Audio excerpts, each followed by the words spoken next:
Welcome to Lab 30, Day 20.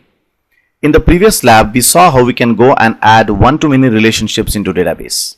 So we saw that how we can go and add for every customer multiple hobbies into database. In this lab, we will do two things. First is, how do we go and select the one-to-many relationship? So in other words, if I click on the select here, I should be able to see the one-to-many relationship data displayed here. For example, now if we do a select, you can see that he has selected the customer data, but he has not selected the hobbies of the customer. So the first thing we'll do is, we'll go and see that how we can go and select this one-to-many relationship. And second, we'll also go and see that how we can go and delete the one-to-many relationship. So in other words, if I go and select this data here, and if I hit on this delete button, what should happen is, it should actually go and delete all the records from the customer table, as well as it should go and delete all the records of the respective customer from the hobbies table. Now before we move ahead and we go and do these two things, let's go and quickly fix one issue over here. The issue is, for example, when we go and add a new record, for example, let's say I go and add a new record here called as let's say Raja, and raja@123.com. Now when I go and add this record here, right, what happens is when we go and press on this add button, it goes and clears all the records from the customer screen, right? So if I click on add here, you can see that he has gone ahead and he has cleared all the records of the customer data from the screen, but he has not cleared the hobbies data. So what we would like to first fix is that as soon as we go and click on this add button, all the hobbies data here should be reset to nothing. Okay, so let's first go and see this. Now if you remember right, in our code here, in order to clear the data of the screen, we had one function here called as clear data. This clear data, actually what it does is it actually goes and clears all the UI fields UI fields which are displayed on the screen, right? So in the same way, somewhere here we would like to go and put a code here which will go and set all the hobbies checkbox to false, right? Now we need to remember one thing. Currently all our checkboxes are added to a panel called as panel 1. So if you remember right, just to quickly show you, currently our checkboxes are getting added to this panel called as panel 1. So the first thing what we'll do is, let's go ahead and let's go and browse through all the objects in this panel here. So we're going to say go and loop through all the controls which are existing in panel 1. And how do we go get all the controls? By saying panel 1 dot controls. Okay, and what we'll say here is, now the panel 1 dot controls can have any control. It's not that it can have only checkboxes, it can have text boxes, it can have radio buttons. We are not sure currently. Okay, we do understand that it should have only checkboxes, but we do not know, right? So what I've done is, I'm just going and browsing through this controls collection in a generic way by using this object data type. And what I'll do here is I'll say that, okay, if this object which is retrieved from the collection, right, so get the type of this object, if this object is of type checkbox, then only go and set the value to false. So you can see here very quickly, I'm browsing through all the objects in the panel 1, and second, I'm just making double sure that this object is a checkbox, right? And once I know that he is a checkbox, we have to just go and set it to false here. So what I'll do here is I'll just go and typecast this object into a checkbox, into a specific type, right? So I'll just say here checkbox O. So currently we are just going and retrieving a generic data type here. It's a generic object, right? So here we are just going and ensuring that this object is converted to a proper checkbox. Okay, and then we'll say here, please go and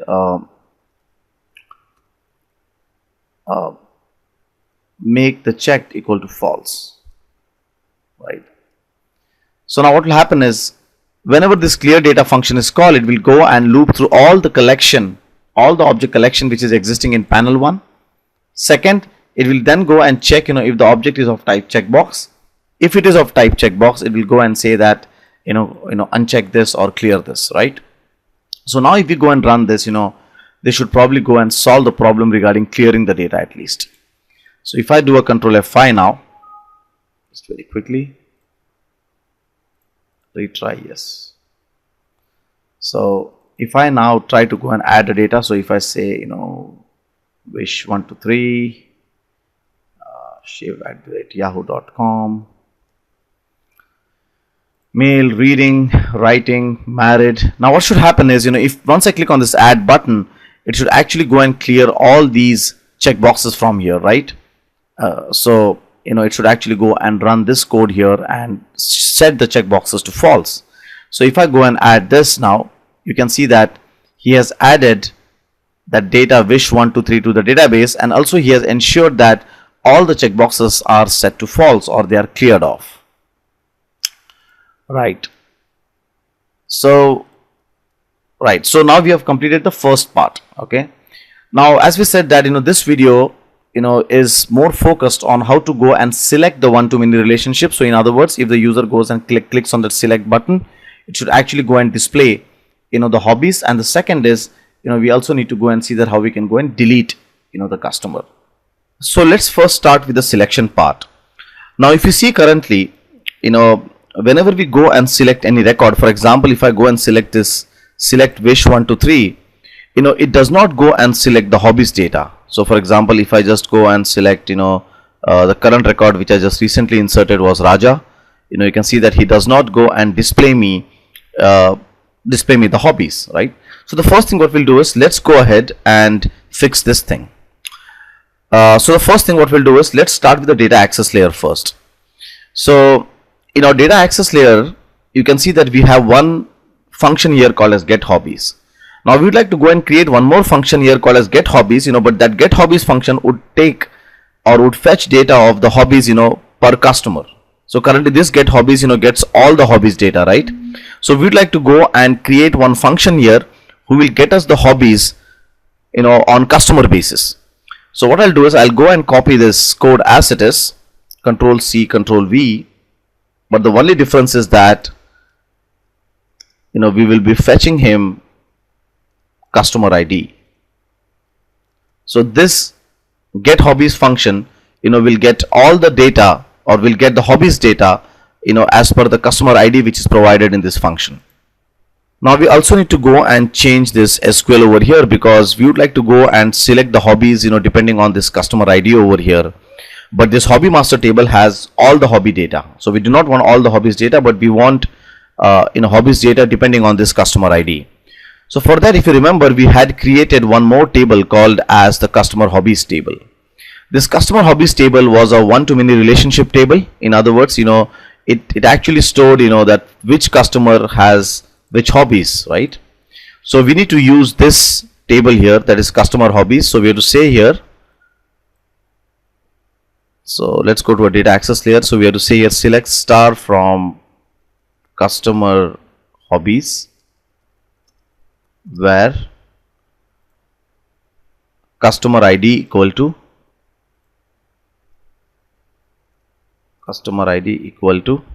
whatever is passed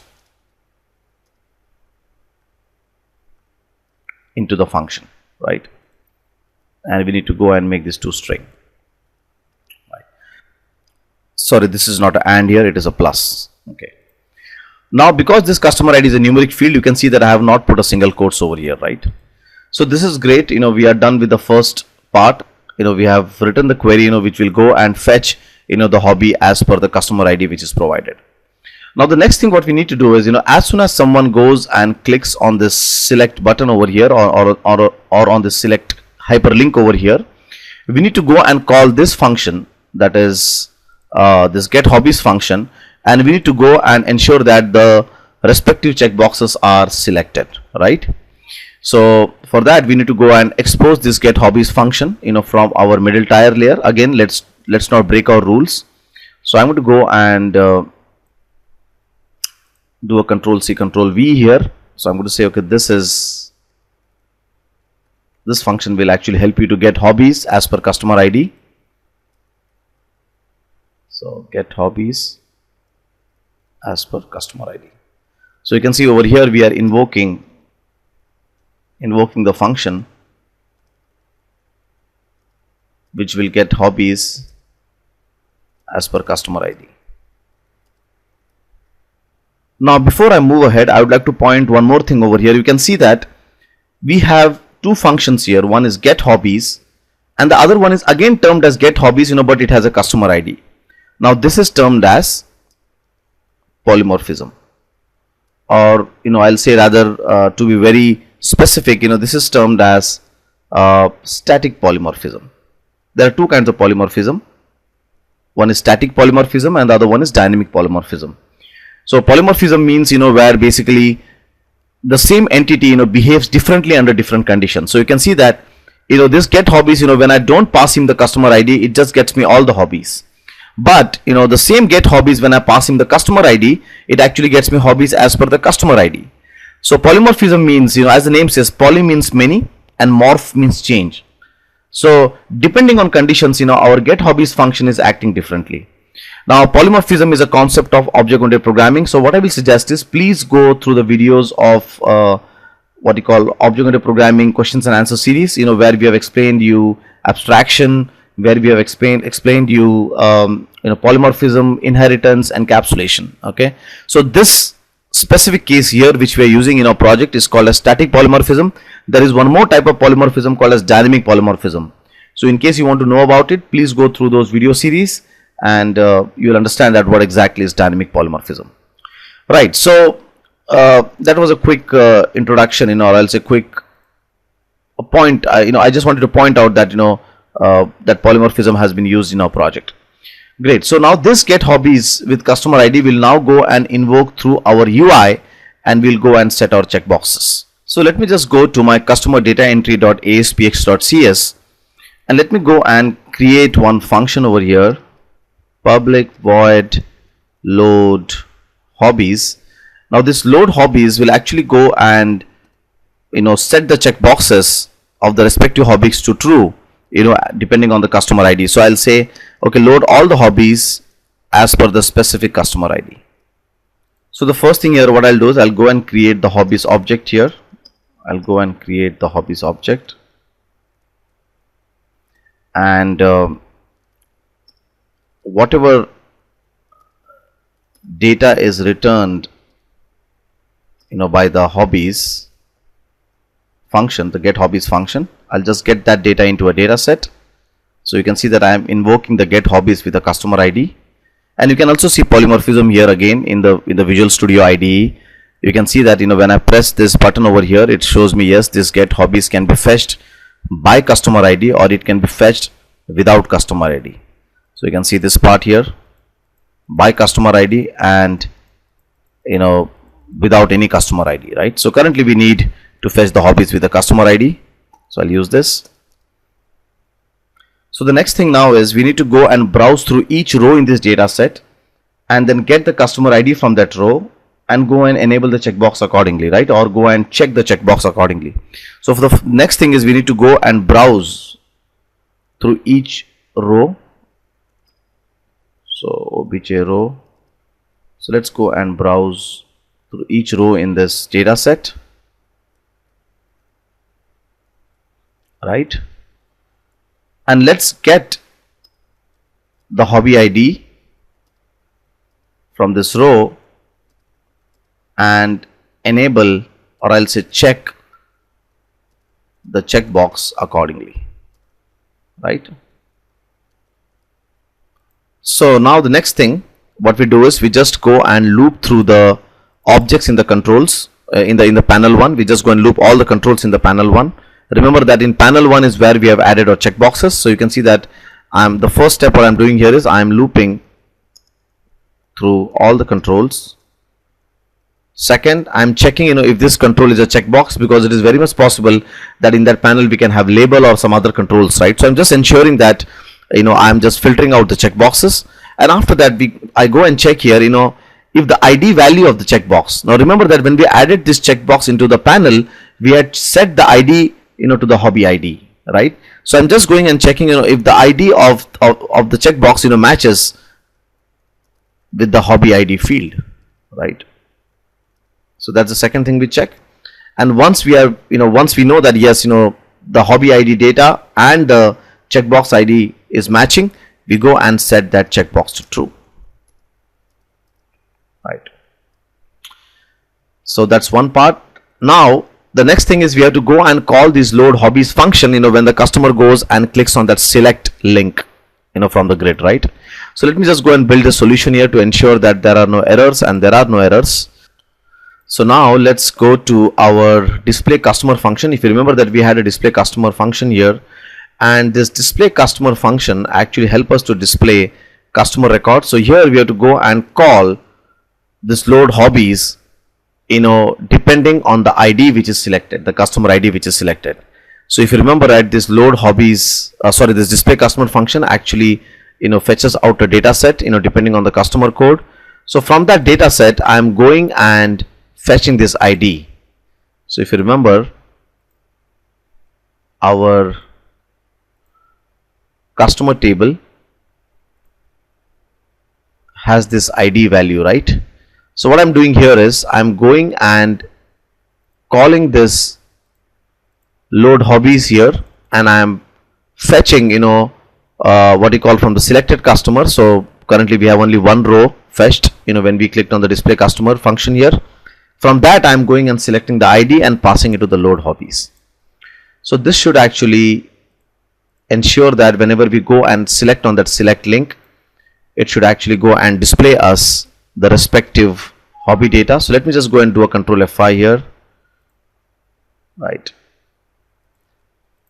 So let me go in, right, and let me go and click on the select, so that it goes. Let's go in. The customer ID is 63, that is right. So let's go in here.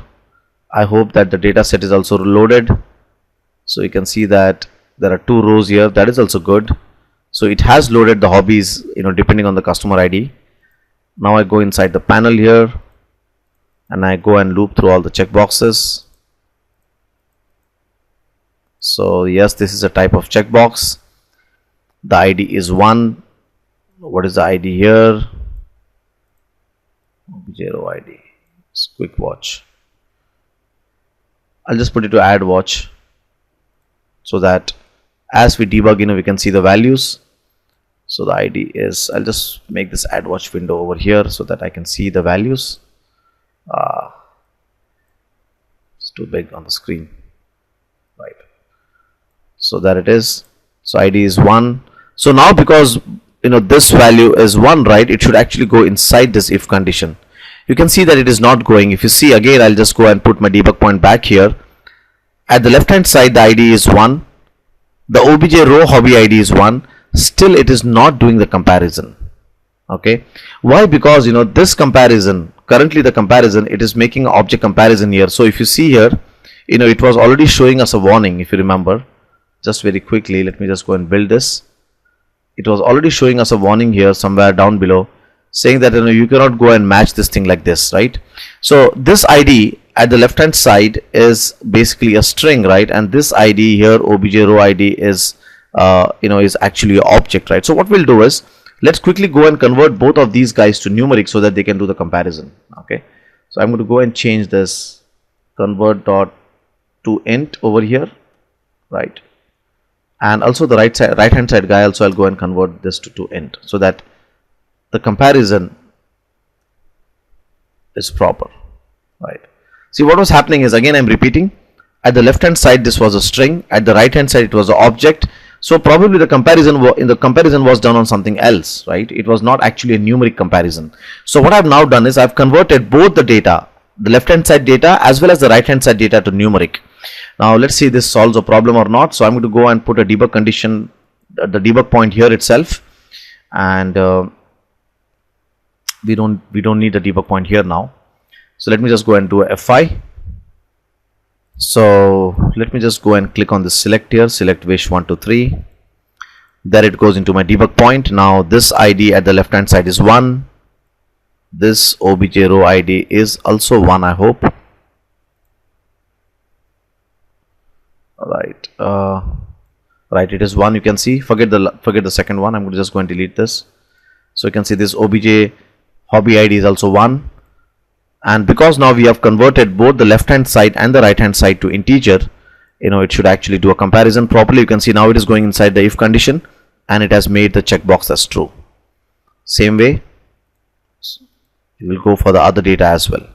So now if you go and see your screen, you should see that he has selected reading writing. If I select someone else, like must be see me, he has selected reading writing.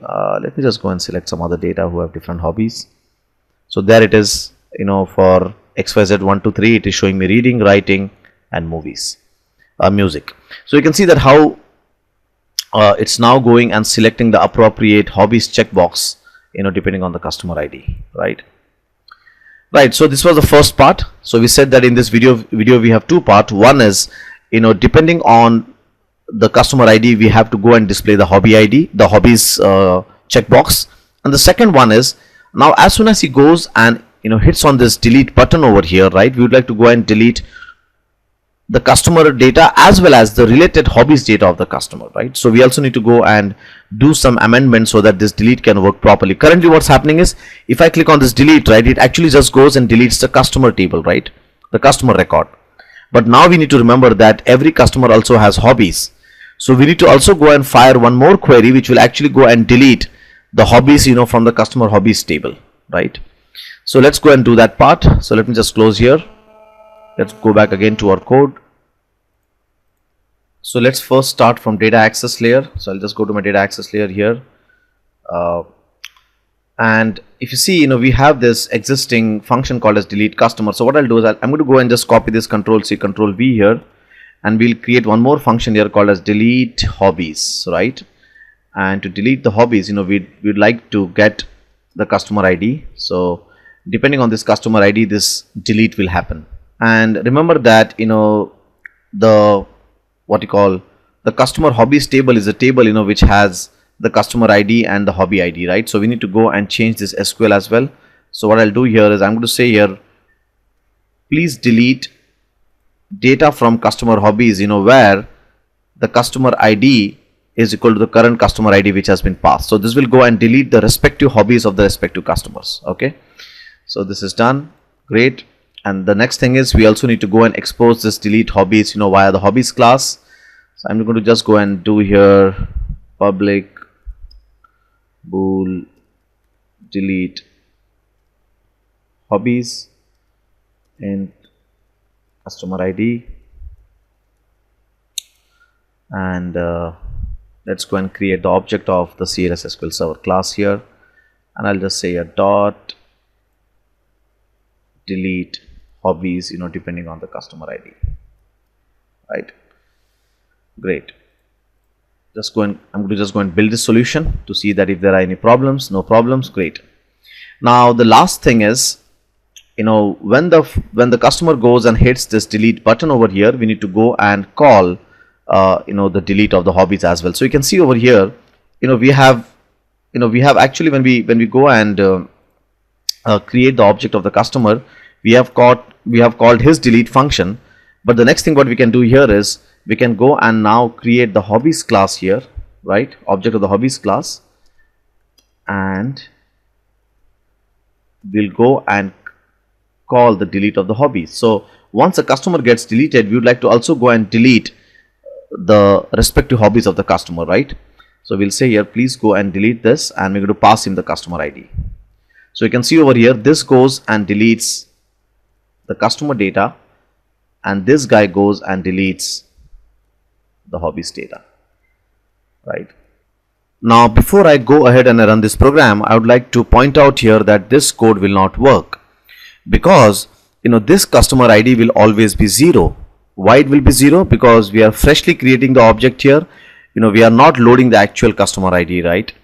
So it would be a good idea probably when we click on the select link, right, somewhere we go and store the ID, and then we can use that ID value here to go and delete the customer, right? So in other words, when the person goes and clicks that select button, we would like to go and somewhere store this ID temporarily and then use that ID over here. So currently this ID, this obj.customer ID will always be 0 because this object is freshly created here. We are not loading the actual data, right? It's freshly created, right? So when the customer goes and clicks on that link, right, when the customer goes and clicks on this select link over here, that is in the display customer function, somewhere we would like to go and store the ID temporarily, right? So what I'll do for that is I'll go and put a small text box here. So I'm going to go and, because currently if you see, we have customer name, country name, email ID, but we don't have any text box for country ID, right? So what I'll do for now is I'll go and put a small text box here. I'll just go and drag and drop a small text box here. So view text box, I'll drag and drop it over here, and I'll call this text box as txtid. Okay, txtid. So this text box will help me to go and store the ID value temporarily. So when a person goes and clicks on that select button, I'll just go and load this ID value into the text box. So text is equal to, right, and this txtid.text I will refer when I hit my delete button. So I'm going to go and refer this over here. So just say here convert.toInt, whatever is there in this text box, please go and delete it. Okay. And in the clear data, I will just ensure that this text box is cleared, right? So just ensure that this txtid is cleared here as well, right? So now let's go and run the program. Let's see what happens. So if I do a control F5, so let me just put here Shiv and pass it 1 to 3, right? And let's try to go and delete, must be this wish 1 to 3. Okay. So if I go and click on delete over here, let's see what happens now. Great, we have a very great error here, and I wanted you guys to see this error. Now what does this error say? This error says that you are trying to delete the customer data, but there is already some data existing in the customer hobbies. So in other words, what he's saying is that please go and first delete the dependent data. Now what is the dependent data of customer? It is customer hobbies. So first go and delete all the data from the foreign tables, that is the customer hobbies first, and then go and delete the primary table data, right? So in other words, what should the sequence, right? If you see now, let's quickly go back to the code, where we are calling the delete. So over here, right, what should have happened is first, the hobby should get deleted, and then the customer data should get deleted, right? So we are going to go and change the sequence here. We're going to say here, first go and delete, the hobbies, and then go and try deleting the customer. So in other words, whenever there is one-to-many relationship, you have to first go and delete the dependent data, and then only you will be able to delete the primary data, because there is a referential integrity which is attached between the primary data and the reference data, right? So first I am going to go and delete the reference data, referential data, and then I will go and delete the primary data. Okay. Now let's see. Now let's go and again run the program. Now this should work. So I'll just go and put my user ID and password, and let's try to delete the same data, that is wish 1 to 3. So I'm going to go and click on this wish 1 to 3 over here, and let me go and hit delete. There the data is gone. Great. So you can see now it's also deleting the respective hobbies as well, and there are no errors, right? What we'll do is let's quickly go and check if it is really happening or not. So you can see that we have this data here, test me now. Okay. So what I'll do is let's go here. Now this test me now, the ID is 55, right? So let's go to our server explorer very quickly, and in the server explorer let me go and fetch data from both the tables, that is customer as well as hobbies, right? So the value is 55. So I'll say here, okay, show us the data with value 55, right? In the same way, go us and show here the data in customer table of value 55. And what should happen is when I hit this delete button, right, for this test me now, it should go and delete the data from customer table as well as it should go and delete the data from the customer hobbies table. So let's go and quickly go and hit this delete button here. There it goes. So first thing, let's go and select if it has deleted the data from the customer table. Yes, the data has gone. Let's go to the customer hobbies table. Yes, the data has gone from here as well. So you can see that, how we have, elegantly implemented, one-to-many relationship delete here. Now there is one slight problem here. When we go and click on the select over here, this text box is seen over here, which we don't like, right? This ID value should not be seen to the end user. So somehow I would like to go and hide this value. Okay, somehow I would like to go and make this text box hidden. So let's try to make this text box hidden and the rest of the things looks fine. Okay, so let me go back again to my code here. Now in order to go and hide the text box, it's just one simple property. So just go to that text box, select it, right click, properties, and there is one property here called as visible true and visible false. So we'll just go and make this as visible false here. That's it. So now what should happen is we will see that the txt customer ID is not seen and your UI looks much cleaner. So let me just go and do pass it 1 to 3. Right, now you can see that the text box is no more seen, but it's actually hidden and it's actually doing the work at the background. Okay, so if I go and click on select test shiv here and if I say delete, the code will still work. Right, so it's working perfectly nice. Great. So I hope that you have enjoyed this video. In this video we try to achieve two things. We try to achieve how to go and select one-to-many relationship data into the screen, and second, we also saw that how we can go and delete one-to-many relationship data.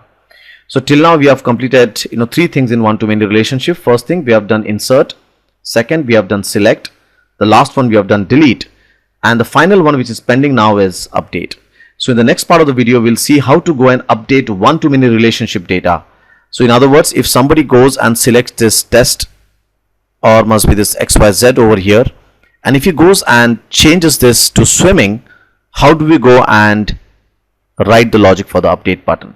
So in the next video we'll try to understand how to go and update one-to-many relationship data into table. Thank you so much.